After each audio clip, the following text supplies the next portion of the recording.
ഇല്ല, പബ്ലിക് ഡൊമൈനിൽ വിടാൻ അല്ല. എൻ്റെ കയ്യിൽ അതിൻ്റെ അകത്ത് ഞങ്ങൾ ഇപ്പം പറഞ്ഞില്ലേ, ഇത് ശാസ്ത്രീയ പരിശോധനയ്ക്ക് വിധേയമാക്കണം എന്നൊക്കെ പറയുമല്ലോ. ശാസ്ത്രീയ പരിശോധനയ്ക്ക് ഞാനും അങ്ങനെ വെറുതെ ഒരു കാര്യം പറഞ്ഞൊന്നും കൂട്ടണ്ട. ആരെങ്കിലും എന്തെങ്കിലും പറയുകയോ കിട്ടുകയോ ചെയ്യുമ്പോൾ അതിൻ്റെ ശാസ്ത്രീയ പരിശോധന, അതിന് മിനിമം വേണ്ട കാര്യങ്ങൾ ചെക്ക് ചെയ്തിട്ട് നമ്മളും ചെയ്യുക. അതിന് വേണ്ടി സമയമെടുക്കും, അതിന് വേണ്ടി കാര്യങ്ങളെടുക്കും. So that is there. അവർ ശാസ്ത്രീയ പരിശോധന നടത്തുന്നല്ലേ പറഞ്ഞത്. അപ്പം ഞങ്ങൾ ശാസ്ത്രീയമായിട്ടൊക്കെ പരിശോധിച്ചിട്ട് തന്നെയാണ് പറയണത്. പിന്നെ അദ്ദേഹത്തിന് വേറൊരു കാര്യം ഞാൻ പറയാം, നിങ്ങളുടെ ഓർമ്മപ്പെടുത്താൻ വേണ്ടി ഞാൻ പറയുകയാണ്. നിങ്ങൾ എല്ലാ കാര്യവും ഇടയ്ക്കിടയ്ക്ക് ഇങ്ങനെ മറന്നു പോകുന്നതുകൊണ്ടാണ് ഓർപ്പിക്കുന്നത്. ഞാൻ ഇതിനു മുമ്പ് ഒരു വട്ടം പറഞ്ഞിരുന്നു, ഈ കരിമണൽ കർത്തയുടെ ഡയറിയിൽ PV എന്ന് എഴുതിയിരിക്കുന്നത് പിണറായി വിജയനാണ് എന്ന് ഞാൻ പറഞ്ഞു. അന്ന് മുഖ്യമന്ത്രി വന്ന് പറഞ്ഞത് PV എന്നത് ഞാനല്ല എന്ന് പറഞ്ഞു. അതിനുശേഷം ഇപ്പോൾ അതിൻ്റെ ആ ഡയറി ഒറിജിനലി പുറത്തു വന്നല്ലോ. PV പിണറായി വിജയൻ എഴുതിയിട്ടില്ലേ? അന്ന് ഞാൻ പറഞ്ഞു PV പിണറായി വിജയൻ അല്ല എന്ന് തെളിയിച്ചാൽ ഞാൻ എൻ്റെ പൊതുപ്രവർത്തനം അവസാനിപ്പിക്കുമെന്ന് പറഞ്ഞു. അതുപോലെ തന്നെ ഞാൻ പറയുകയാണ്, വീണ്ടും ഒരിക്കൽ കൂടി ആവർത്തിക്കുകയാണ്, ഇത് ഞാൻ കൃത്രിമമായി ഉണ്ടാക്കിയ ഓഡിയോ ക്ലിപ്പാണ് എന്ന് തെളിയിച്ചാൽ I will just quit politics. അല്ലെങ്കിൽ ഞാൻ ഇനി ഈ തിരഞ്ഞെടുക്കപ്പെട്ടാലും ഞാൻ MLA സ്ഥാനം രാജിവെച്ച് എൻ്റെ രാഷ്ട്രീയം അവസാനിപ്പിക്കും. ഇതിനപ്പുറം നമ്മളെങ്ങനെയാണ് പറയുക? എന്താ പറയുക? PVയുടെ കാര്യം നിങ്ങൾ മറന്നു കാണും. ഞാൻ അന്ന് പറഞ്ഞു, LDF എന്നെ ഞാനെല്ലാം ചെയ്യുന്നത് തെറ്റാണെന്ന് അല്ലെങ്കിൽ ഇതാണെന്ന് പറയുന്ന CPMനോട് ഏറ്റവും നല്ല കാര്യം ഞാൻ പറഞ്ഞതാണ്. PV പിണറായി വിജയൻ ആണെന്ന് ഞാൻ പറഞ്ഞു. PV ഞാനല്ല എന്ന് മുഖ്യമന്ത്രി പിണറായി വിജയൻ പറഞ്ഞു. ഇപ്പോൾ ഏറ്റവും കഴിഞ്ഞ നാളുകളിൽ ആ ഡയറി പുറത്തു വന്നു. ഡയറിയിൽ നമ്മൾ PVയുടെ നേരെ പിണറായി വിജയൻ എഴുതിയിരിക്കുന്ന ഹാൻഡ് റിട്ടൺ നോട്ട്സ് നമ്മൾ കണ്ടു. അപ്പോൾ ആരാണ് കള്ളം പറഞ്ഞ മാത്യു കുഴൽനാടാണ്, പിണറായി വിജയനാണ്. ഇതെല്ലാവരും ചേർന്ന് കോടാനുകോടി രൂപ സമ്പാദിച്ച് കേരളത്തെ ഒറ്റുകൊടുത്ത, കേരളത്തെ തകർത്ത സംഭവമാണ്. ഇതിനോടനുബന്ധിച്ചും ധാരാളം കാര്യങ്ങൾ ഇവർ ചെയ്തിട്ടുണ്ട്. കഴിഞ്ഞ 10 വർഷക്കാലം കേരളത്തിൽ നടന്നത് കൊള്ളയായിരുന്നു, അഴിമതിയും കൊള്ളയും. അതിനെതിരായി ജനം വിധി എഴുതുമെന്ന കാര്യത്തിൽ സംശയമില്ല. അല്ല, that we are not concern. നമുക്കറിയില്ല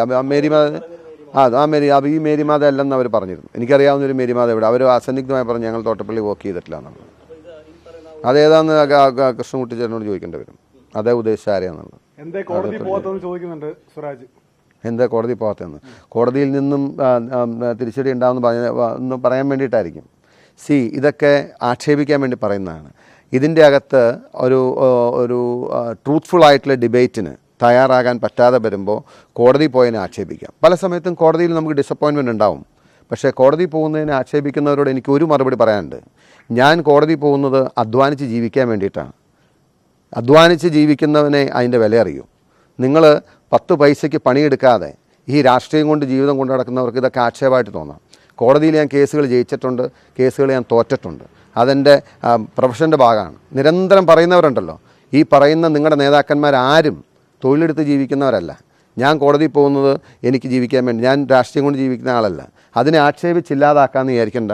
I am first a lawyer as well, ലോയറുമാണ്. ഞാനത് ചെയ്യും, അതിൻ്റെ വശങ്ങൾ പരിശോധിക്കും.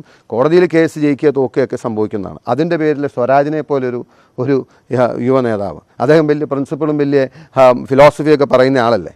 കോടതി പോകുന്ന എന്താണെന്ന് ചോദിക്കുന്ന എന്നോടും കോടതിയോടുമുള്ള ആക്ഷേപമാണ്.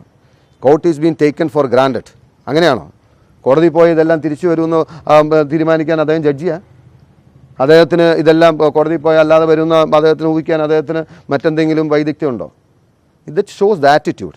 ഇതാണ് ആറ്റിറ്റ്യൂഡ്. നിങ്ങൾ എത്ര വേണമെങ്കിലും അപമാനിച്ചോളൂ. But I am proud to say that I am a working professional, I am a practising lawyer. എൻ്റെ ബ്രെഡ് ആൻഡ് ബട്ടർ എന്ന് പറയുന്നത് അതാണ്. ഞാൻ സമ്പാദിച്ചിട്ടുള്ള പൈസ കോടതിയിൽ അധ്വാനിച്ച പൈസയാണ്. I am proud to say. നിങ്ങൾ എത്ര ആക്ഷേപിച്ചാലും എത്ര പറഞ്ഞാലും I will stick to my profession. Chennai IITയും കേന്ദ്ര ഏജൻസികളും അന്വേഷണം നടത്തിയതും അതിൽ ഈ അതിതീവ്ര മഴയാണ് പ്രളയത്തിന് കാരണം എന്ന് കണ്ടെത്തുകയും ചെയ്തിട്ടുണ്ട് എന്നുള്ളതാണ് ഇന്ന് Mathew Thomas. No absolutely misleading. അതായത് നിങ്ങൾ ഹൈക്കോടതിയുടെ അമിക്കസ് ക്യൂറിയുടെ ഫൈൻഡിങ് റീഡ് ചെയ്യണം. Amicus curiae done a great job. അതിൻ്റെ അകത്ത് അതിനുശേഷം ഒരുപാട് ഇതിന് അതിൻ്റെ പറയാനാണെങ്കിൽ ഡീറ്റെയിൽ ആയിട്ട് ഒരുപാട് പറയാനുണ്ട്. ഈ കേന്ദ്ര ഏജൻസിയായ C&AGയുടെ റിപ്പോർട്ടിൽ കേരളത്തിലെ ഡാമുകൾക്ക് റൂൾ കർവ് ഉണ്ടാക്കണമെന്ന് പറഞ്ഞിരുന്നു. നാളുകളായി പറഞ്ഞിട്ട് അവരെ ചെയ്തില്ല. എന്തുകൊണ്ട് ചെയ്തില്ല എന്നുള്ള ചോദ്യമുണ്ട്.